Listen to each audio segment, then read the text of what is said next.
तो गाइस सबसे पहले तो हम आज पढ़ेंगे Mahatma Gandhi leads the nation 15 chapter, जो कि सिलेबस में आ रहा है। तो आप लोग इस पे ध्यान देना। और अभी बिना किसी देरी के स्टार्ट करते हैं। तो learning points, after completing the chapter you will able to know about. तुमने जब ये चैप्टर पढ़ लिया तो तुम्हें समझ आ जाएगा कि the role of Mohan Karamchand Gandhi in struggle of freedom of India. मतलब इंडिया का जब वो आज़ाद हुआ था तो उसमें गांधी जी का कितना रोल था। रॉलक एक्ट जो हुआ था 1919 में, उसके बारे में भी पढ़ेंगे। नॉन कोऑपरेशन मूवमेंट के बारे में भी, द साइमन कमीशन के बारे में भी, सिविल डिसोबीडियंस मूवमेंट के बारे में भी, और क्विट इंडिया मूवमेंट के बारे में भी। सभी स्टार्ट करते हैं। तो Gandhi ji was born on October 2, 1869 at Porbandar, Gujarat. वो गांधी जी 2 अक्टूबर 1869 में पोरबंदर, गुजरात में पैदा हुए थे। He study law in England, उन्होंने लॉ पढ़े थे इंग्लैंड में। And they went to South Africa, South Africa गए अपने लॉ को प्रैक्टिस करने के लिए। महात्मा गांधी स्टेड देयर, वो वहीं रहे 21 साल तक। He fight against the racist policies of white rulers there, जो गलत क्रांतिकारी लोग थे उन लोगों से उन्होंने लड़ाई भी की वहाँ पे। As the British ruled South Africa and the Indians there were ill treated at that time. वो बहुत दुखी थे उन्होंने जब देखा कि ब्रिटिश ने साउथ अफ्रीका और इंडिया पर रूल किया। On returning to India in 1915, जब वो इंडिया में वापस जा रहे थे, Gandhi ji become an important part of Indian National Congress. वो तब एक ज़रूरी हिस्सा बन गए इंडियन नेशनल कांग्रेस का। He was shocked to see the poor state of Indian under British rule and also become very happy about the untouchable low caste people. तो वो उन्हें समझ ही नहीं आया कि ये क्या है कि इंडिया के जो छोटे छोटे स्टेट हैं सब गरीब हैं और ब्रिटिश रूल के अंदर काम करते हैं। और वो इस बात से भी दुखी थे कि जो अनटचेबल्स, जो लो कास्ट के पीपल होते हैं, उन्हें लोग बोलते हैं ना कि अगर आपने छू दिया तो फिर आपको पूरा धोना पड़ेगा, नहाना वहाना पड़ेगा। ये पहले होता था ये सब चीज़ें। The disunity among the Indian people due to religion, caste and gender was the hindrance in the achievement of freedom. ये कास्ट के हिसाब से वो लोग बता देते थे कि इसकी कास्ट अगर बड़ी है तो इसे हम लोग रिस्पेक्ट देंगे, जिसकी कास्ट छोटी है उसे हम छुएंगे नहीं। उन्हें अनटचेबल्स कहते हैं, जिनकी छोटी कास्ट होती है। ऐसे भी होता था कि अगर आपका पापा वो है, क्या कहते हैं, बाल काटने वाला है, तो आप भी बाल काटने वाले ही बनोगे। पहले ऐसा होता था। Hence, Gandhiji decided to work for their unity and freedom from such evils and as well as British rule. उन्होंने सोचा कि हम इंडिया को फ्रीडम दिलाएंगे और ब्रिटिश रूल को यहाँ से भगा देंगे। He started working both on service and well as political fronts. वो पॉलिटिकल फ्रंट्स और सर्विस में काम करने लगे। He gave the name Harijans to untouchable, जो अनटचेबल लोग थे उन्हें हरिजन का नाम दिया उन्होंने। He started Satyagraha in India to as according to him, उन्होंने सत्याग्रह स्टार्ट कर दिया।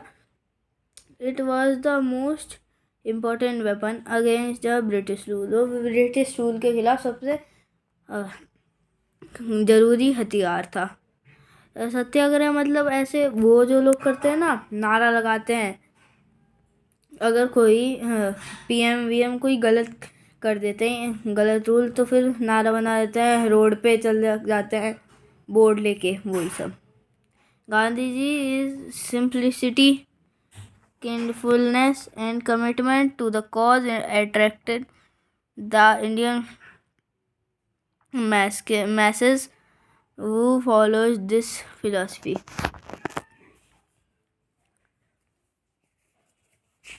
इतना तो समझ आ गया। अब अगला पेज पढ़ते हैं।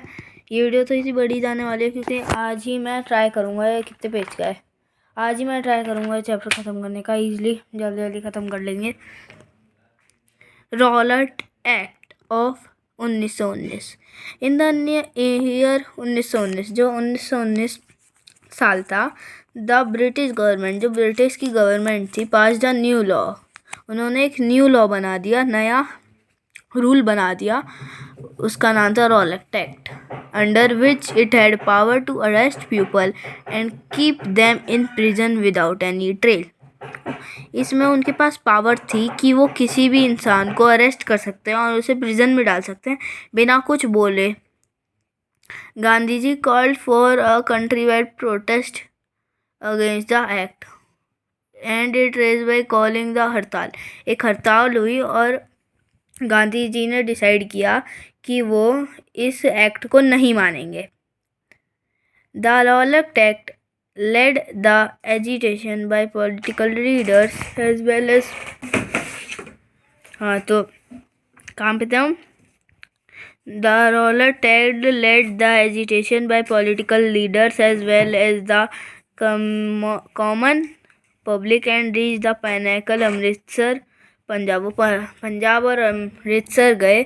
where two leaders of the ANC, वहाँ पे दो लीडर्स रहते थे इंडियन नेशनल कांग्रेस के, S Satyapal and doctor Saifuddin Kitchlew. यही दोनों थे वहाँ के अमृतसर और पंजाब के दो लीडर थे। वे आर अरेस्टेड, वो अरेस्ट हो गए थे and taken to an unknown place, एक अनजानी जगह पे उन्हें लेके गए। Protest their arrest a public meeting was attended by about, ऐसे फिर उन्होंने प्रोटेस्ट किया कि ऐसे कैसे उन्हें जेल में डाल दिया। फिर उन्हें एक पब्लिक मीटिंग में इनवाइट किया जहाँ पे about 5000 people at Jallianwala Bagh इन अमृतसर। 5000 लोग जलियांवाला बाग में अमृतसर में 13 अप्रैल 1919 में। It had one entrance get only, उसके पास बस एक आने का और एक जाने का बस एक ही दरवाज़ा था। द ब्रिटिश जनरल डायर ने ब्रिटिश के ब्लॉक दी एंट्रेंस, उसने एंट्रेंस को ब्लॉक कर दिया विद हिज ट्रूप्स, सैनिकों के साथ, एंड कमांडेड देम, और उन सैनिकों को बोल दिया कि फायर करो सारे जितने भी पीपल थे वहाँ पे विदाउट एनी वार्निंग, बिना किसी वार्निंग के। The fire lasted for 10-12 minutes, killing about 1000 of people and many people were left wounded. जो फायरिंग थी वो 10-12 मिनट तक चली, हजारों लोग वहाँ पे मर गए। This massacre of Jallianwala Bagh was the worst picture of British rule. सबसे गंदी पिक्चर थी यही मैसेकर वाली। जैसे देखो यहाँ पे लड़ाई हो रही है, गोली गोली चल रही है ना, यही फोटो है उस जगह की। This shattered the faith of the whole nation and provoked a great rage amongst the Indian against the British government. British government के खिलाफ उन्हें वो सब लोग ब्रिटिश गवर्नमेंट के खिलाफ हो गए। नॉन कोऑपरेशन मूवमेंट, ये बहुत इम्पोर्टेंट है, ये आपके पेपर में आ सकता है।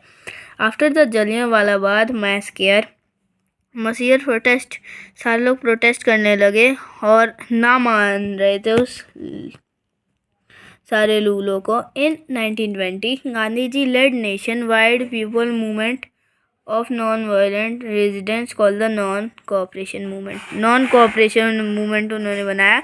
It open the Gandhian era in the, एक जगह पे, in the Indian independence of movement.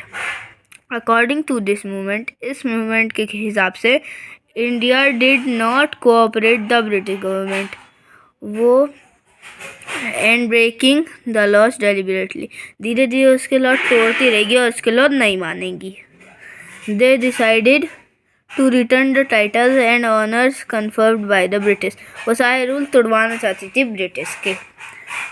सबसे पहला, thousands of students and teachers left the school.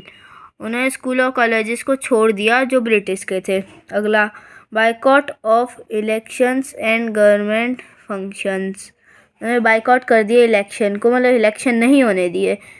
Third, they left there government jobs को छोड़ दिया क्योंकि ब्रिटिश की ही गवर्नमेंट थी उस टाइम पे। People protested in front of shops selling British goods. जो शॉपें ब्रिटिश के सामान को बेची थी वो सामान लेना बंद कर दिया। Subhash Chandra Bose resigned from the India civil services से रिजाइन कर दिया सुभाष चंद्र बोस ने।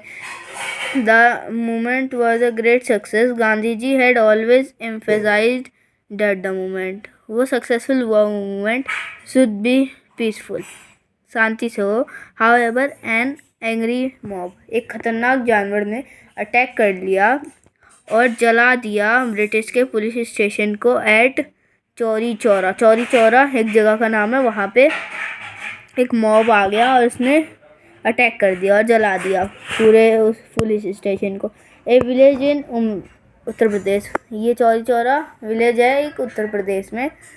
22 policeman where killed in this incident. इस इंसिडेंट में 22 पुलिसमैन मर गए ब्रिटिश के। गांधी जी वो सो शॉक्ड, वो शॉक हो गए विद इट, इससे, एंड इन्होंने अपने मूवमेंट को काट दिया तुरंत। अगली चीज पढ़ते हैं, अगला पेज।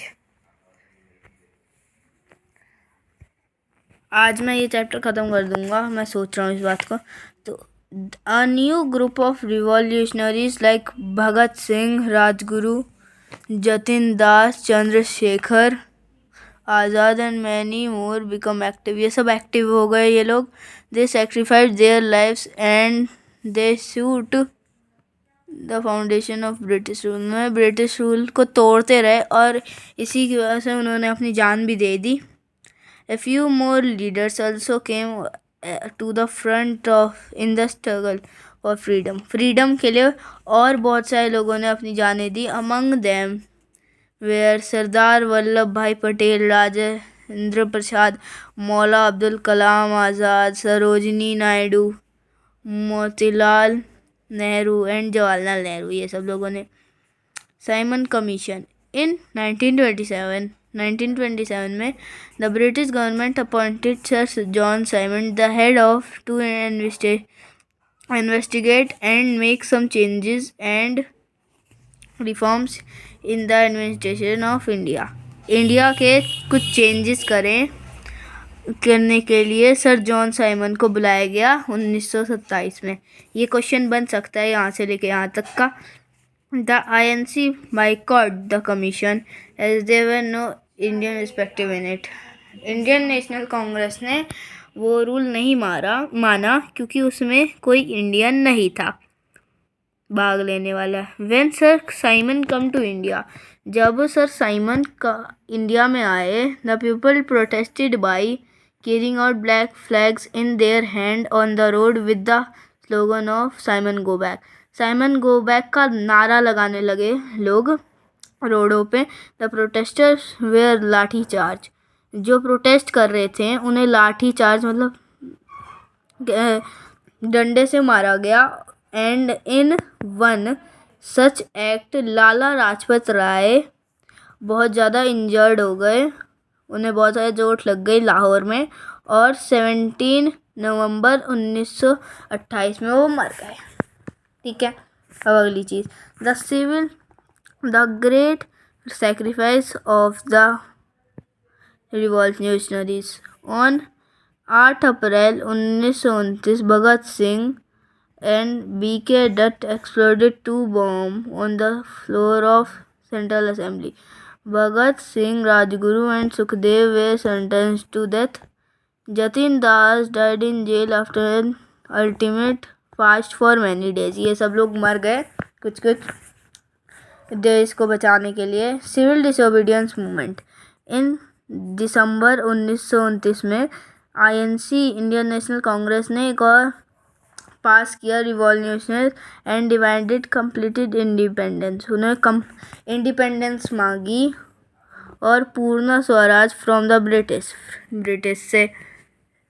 दे also started civil disobedience movement. उन्होंने स्टार्ट कर दिया under the leadership of Gandhi ji. The movement were started on 12 March 1929 में वो स्टार्ट हुआ था by conducting the Dandi salt march. उन्होंने स्टार्ट कर दी थी which he broke the salt law broke तोड़ दिया था इम्पोज्ड बाय जो ब्रिटिश ने बनाया था इंडियन के लिए। The Dandi march as the British government had taken complete control. ने कंट्रोल ले लिया था सॉल्ट मैन्युफैक्चर का और उन्होंने इंडियनों को सी वाटर से सॉल्ट बनाने को मना कर दिया था। The Indian had to buy salt. उन्हें नमक खरीदना था ब्रिटिश से बहुत महंगे दामों में। गांधी जी ने पैरों पे पूरा एरिया कवर किया और उन्होंने रूल को तोड़ दिया सॉल्ट बनाने पे at Dandi. This journey of Gandhi ji, ये जर्नी गांधी जी की विद इज 78 फॉलोअर्स के साथ वाज कॉल्ड द डांडी मार्च। इसे हम डांडी मार्च कहते थे। The movement continued till 1934। 1934 तक ये रूल उन्होंने ऐसा करता रहा एंड 1938 में ब्रिटिश ने बोला कि इंडियन भी पार्टिसिपेट करेंगे एडमिनिस्ट्रेशन पे, लेकिन कंट्रोल ब्रिटिश के पास भी रहेगा। The Indian National Congress leaders contested the election and won in most of the province and form provincial government. INC ने फिर इलेक्शन करवाने लगे और इलेक्शन में इंडिया जीतने लगी। मतलब ये जो लोग थे ब्रिटिश नहीं जीतने लगी और इंडिया जीतने लगी और इंडिया भी उसमें आ गई। क्विट इंडिया मूवमेंट, ये लास्ट मूवमेंट था। It was civil disobedience movement. ये सिविल डिसोबीडियंस मूवमेंट था। बर्न्स्ड इन इंडिया इन अगस्त 1942 में ये आया था। In response to Gandhi ji ने बोला था तुरंत आज़ादी चाहिए हमें, ऐसा उन्होंने बोला था। और उन्होंने इंडिया के पीपल को बोला था कि डू और डाई, करो या मरो, for the freedom of their nation, अपने देश की आज़ादी के लिए। The British tried hard to suppress the movement. उन्होंने बहुत कोशिशें की कि वो इस मूवमेंट को दबा दें, लेकिन वो सक्सेसफुल नहीं हुए। As the Indian they are now determined to have freedom and bravely face them. उन्होंने बोल दिया था इंडियनों ने कि हमें फ्रीडम चाहिए तो चाहिए। इन 1945 आफ्टर वर्ल्ड वॉर टू के बाद ब्रिटिश ने एक्सेप्ट कर लिया कि वो और रूल नहीं कर सकते इंडिया पे, और उन्होंने सोचा कि ये फ्रीडम उनसे दे दें। 15 अगस्त 1947 को इंडिया फ्री नेशन बन चुका था।